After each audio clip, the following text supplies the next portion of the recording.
He was so unlucky. While rock climbing, he had an accident and fell into a deep, narrow canyon along with a huge boulder. To make matters worse, his right hand got stuck under the rock. Jimmy's first reaction was to yank his right hand out with all his might. However, not only did the rock not budge, it actually tightened its grip. Next, he tried lifting the boulder with his left hand. But no matter how hard he strained, the stone remained unmovable. Since his hand strength wasn't enough, he decided to use his entire body. He rammed into the rock and kicked at it, but it was all in vain. Instead, he only managed to drain his energy. Jimmy was in utter despair because outside the canyon stretched an endless desert with no signs of human life for miles around. If he wanted to survive, he'd have to save himself. After resting for a bit, Jimmy took out all the tools from his backpack and realized the only thing that might be somewhat useful was this small knife. So he picked up the small knife, preparing to slowly chip away at the rock bit by bit.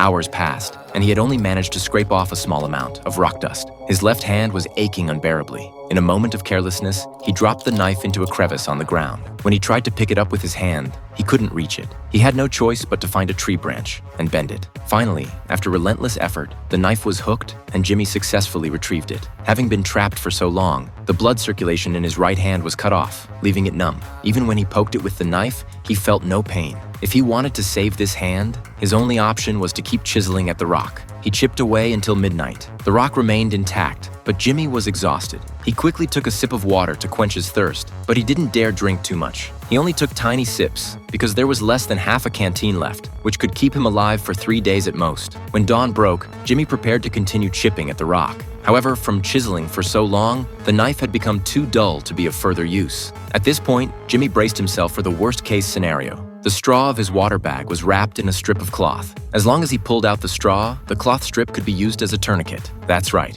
he was now planning to use this blunt knife to cut off his own right hand.